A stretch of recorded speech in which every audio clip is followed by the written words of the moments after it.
उत्तर प्रदेश में 69,000 शिक्षक भर्ती मामले की सुनवाई 12 नवंबर को होनी है। ऐसे में अभ्यर्थियों को काफी ज्यादा उम्मीदें हैं कि इस बार उनके साथ इंसाफ जरूर होगा, क्योंकि पिछले कई वर्षों से ये मामला लंबित है और लगातार कोर्ट में तारीखों पे तारीखें दी जा रही हैं, जिस वजह से अभ्यर्थियों में काफी ज्यादा निराशा देखने को मिले। एक तरफ जहाँ आरक्षित वर्ग के अभ्यर्थियों का ये कहना है कि उनके साथ नाइंसाफी की जा रही है, वो लगातार 4 सालों से दर दर भटक रहे, तो वहीं अनारक्षित वर्ग के अभ्यर्थियों का ये कहना है कि वो 4 सालों से पूरी ईमानदारी के साथ अपनी नौकरी कर रहे हैं। ऐसे में उनकी नौकरी पर खतरा मंडरा रहा है और ये प्रदेश के मुखिया योगी आदित्यनाथ की जिम्मेदारी है कि इन अभ्यर्थियों को जीवन को बचाया जाए। इसी के साथ दोनों वर्गों के अभ्यर्थी काफी ज्यादा परेशान देखने को मिल रहे हैं। एक वर्ग का अभ्यर्थी नौकरी पाने के लिए परेशान है, तो वहीं दूसरे वर्ग का अभ्यर्थी इस वजह से परेशान है कि कहीं उनकी नौकरी उनके हाथों से चली न जाए, और इस वजह से अभ्यर्थियों में काफी ज्यादा रोष भी है और काफी ज्यादा निराशा भी देखने को मिले। लेकिन कहीं न कहीं उन्हें पूरी उम्मीद है कि प्रदेश के मुखिया योगी आदित्यनाथ और सर्वोच्च न्यायालय की तरफ से उनके साथ जरूर न्याय किया जाएगा और उन्हें जरूर इंसाफ मिलेगा। ऐसे में अभ्यर्थियों को काफी ज्यादा उम्मीदें भी नजर आ रही हैं। 12 नवंबर को फिलहाल इस मामले की सुनवाई हो रही है और इस मामले पे अब क्या कुछ होने वाला है ये जानना काफी ज्यादा दिलचस्प होने वाला है, क्योंकि ये मामला लंबे समय से लंबित है और इसमें काफी ज्यादा सियासत भी देखने को मिली है। लेकिन इस बीच में अनारक्षित वर्ग के अभ्यर्थियों का ये भी कहना है कि जो कुछ भी हो बिल्कुल ठीक तरीके से किया जाए और उन्हें न्याय जरूर मिलेगा। उन्हें इस बात का पूरा भरोसा है। और हाल फिलहाल में प्रदेश के मुखिया योगी आदित्यनाथ ने नरेंद्र मोदी से मुलाकात की, जो कि हमारे देश के प्रधानमंत्री हैं। तो इस मामले में क्या कुछ बातचीत हुई है हमारी चयनित अभ्यर्थी शिवेंद्र जी से, आप भी सुनिए। शिवेंद्र जी, आपका हमारे चैनल अटल टीवी पे बहुत बहुत स्वागत है। धन्यवाद।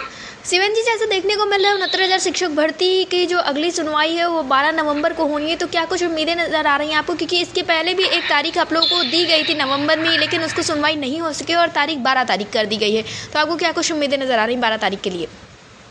जी मैम, पिछली डेट जो हम लोगों को माननीय पूर्व सीजीआई जो है चंचूर सर द्वारा दी गई थी, उस डेट पर जो है सुनवाई नहीं हो सकी। हम लोगों को पूरी उम्मीद थी कि माननीय सीजीआई सर अपने कार्यकाल में ही हमारे भी मामले का निस्तारण करके एक ऐतिहासिक फैसला जो कार्यरत शिक्षकों को जो है सुरक्षा प्रदान करेगा उसे प्रदान करेंगे, लेकिन ऐसा हो नहीं सका। अब क्योंकि माननीय सर्वोच्च न्यायालय में जो बेंच है, पहले 3 जजों की खंडपीठ इस मामले की सुनवाई कर रही थी, अब 2 जजों की खंडपीठ के इस मामले की सुनवाई करेगी। तो मुझे सर्वोच्च न्यायालय से, अपने शासन से, इन सभी से ये उम्मीदें हैं कि कार्यरत शिक्षकों के हक को सुरक्षित रखते हुए एक बेहतरीन जजमेंट जो है हम सबको माननीय सर्वोच्च न्यायालय से इस सुनवाई पर ही प्राप्त हो जाए। जी शिवेंद्र जी, जहाँ एक तरफ आरक्षित वर्ग के अभ्यर्थियों के द्वारा ये कहा जा रहा है कि सरकार जानबूझकर इस मामले को टाल रही है, तो वहीं प्रदेश के मुखिया योगी आदित्यनाथ ने पीएम मोदी से मुलाकात की है 69,000 शिक्षक भर्ती ही मामले को लेकर। तो इस पर आपका क्या कुछ कहना है? इस पर आप क्या सोचते हैं?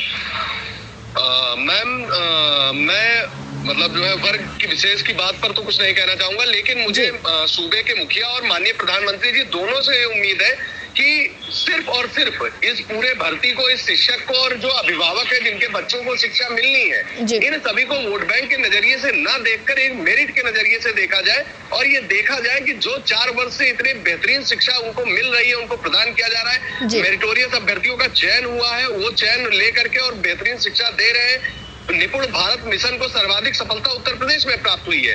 ऐसे में जब ये पूरा मिशन सही तरीके से आगे बढ़ रहा है, तो किसी भी तरीके से कार्यरत शिक्षकों की नौकरी पर कोई संकट नहीं आने पाए। उनकी नौकरी को बचाने की पूरी जिम्मेदारी सूबे के मुखिया और देश के मुखिया दोनों के कंधों पर है। सिर्फ विपक्ष के दबाव में आकर के या सिर्फ किसी इल्जाम के लग जाने से यदि कार्यरत शिक्षकों के ऊपर संकट के बादल मंडराएंगे, तो ये निश्चित तौर पर एक तरीके से सूबे के मुखिया और प्रदेश देश के मुखिया दोनों के ऊपर प्रश्न चिन्ह होगा यदि कार्यरत शिक्षकों की नौकरी पर कोई संकट आता है। जी शिवेंद्र जी, किस तरह से आप लोग तैयारी कर रहे हैं 12 तारीख के लिए? क्या कुछ रणनीति बना के रखी है और आपके साथियों के बीच में कैसा माहौल है? मैम, हमारे साथी आशान्वित है कि 12 तारीख को जो 2 जजों की खंडपीठ सुनवाई करेगी, उनके सामने हम लोग जैसे तैसे करके अपने वकीलों के माध्यम से अपनी पीड़ा को और अपने पूरे मामले को जजों के सामने इसको विस्तार से रखेंगे। और हमको शासन से और माननीय मुख्यमंत्री जी से ये उम्मीद है कि वहाँ पर सबसे ज्यादा जरूरी पक्ष सरकार का है। सरकार ने चूंकि इस चयन सूची का निर्माण किया है, तो शासन आगे आए और खुल करके ये स्पष्ट करे कि किस प्रकार से ये चयन सूची बनी और किस प्रकार से कार्यरत शिक्षकों को उन्होंने नियुक्ति पत्र दिया है। माननीय मुख्यमंत्री जी की सबसे महत्वाकांक्षी भर्ती थी और निश्चित तौर पर यदि इस पर विवाद के बादल आ रहे हैं, तो माननीय मुख्यमंत्री जी को इस बात का संज्ञान लेना चाहिए और शासन को एक मजबूत कार्य योजना के साथ में माननीय न्यायालय में उपस्थित होना चाहिए और शासन अपना एफिडेविट और अपना लिखित सबमिशन जल्द से जल्द फाइल करे, जिससे इस मामले का यथाशीघ्र निस्तारण हो और जो कार्यरत शिक्षक है वो अच्छे मनोयोग से बिना चिंता मुक्त होकर के पठन पाठन और अध्यापन का कार्य कर सके। जी शिवेंद्र जी, अटल टीवी से जुड़ने के लिए बहुत बहुत धन्यवाद। बहुत बहुत धन्यवाद मैम।